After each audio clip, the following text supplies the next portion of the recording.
2024 के झारखंड विधानसभा चुनाव ने कई राजनीतिक समीकरणों को बदल दिया है।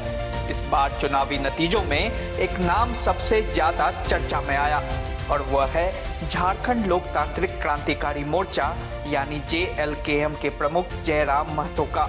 भले ही जयराम महतो की पार्टी को केवल एक सीट मिली हो, लेकिन उनका प्रभाव झारखंड विधानसभा के चुनाव परिणामों पर बेहद गहरा रहा।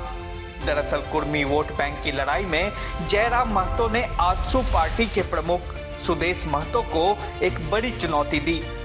आजसू पार्टी को इस चुनाव में 3.5% वोट मिला, जबकि जयराम महतो की JLKM ने 6.12% वोट हासिल किया।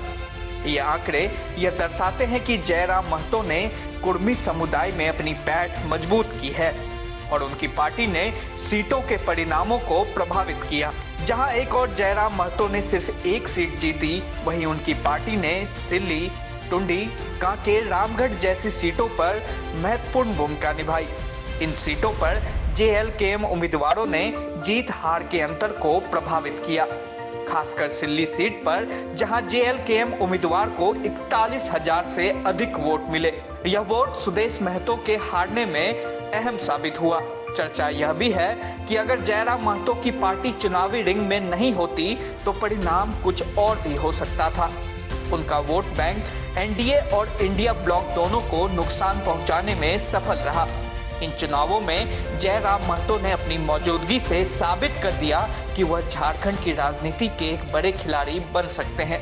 अब सवाल यह उठता है कि जयराम महतो कौन है? झारखंड की राजनीति से जयराम महतो अपरिचित नहीं है। अलग राज आंदोलन में उनके पिता ने सक्रिय भूमिका निभाई थी।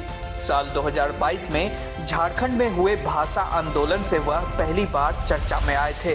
उनकी रैलियों में अब तक भारी भीड़ जुटती रही थी। वह झारखंड के स्थानीय भाषाओं को बढ़ावा देने वाले आंदोलन में सक्रिय रूप से उभरे थे। विधानसभा चुनाव से 2 महीने पहले चुनाव आयोग ने उनकी पार्टी JLKM को पंजीकृत किया था। उनकी पार्टी ने 71 सीटों पर चुनाव लड़ा, जिसमें से एक सीट पर उन्हें जीत मिली। जयराम महतो की सोशल मीडिया पर जबरदस्त फैन फॉलोइंग है। फिलहाल उनकी उम्र सिर्फ 29 साल है और वह खास तौर पर युवाओं के रोजगार और स्थानीयता का मुद्दा जोर शोर से उठाते रहे हैं। सोशल मीडिया और YouTube पर उनके वीडियो को लाखों व्यूज मिलते हैं। इसमें वह प्रदेश में करप्शन समेत दूसरे मुद्दों को भी उठाते हैं।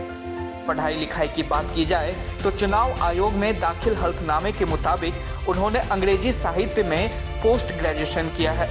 अब देखना यह है कि वह अपने राजनीतिक सफर की शुरुआत कैसे करेंगे। क्या वह इंडिया ब्लॉक का हिस्सा बनेंगे या फिर NDA के साथ विपक्षी खेमे में जाएंगे, यह तो भविष्य ही बताएगा। लेकिन एक बात तय है कि झारखंड की राजनीति में जयराम महतो ने अपनी अलग पहचान बना ली है।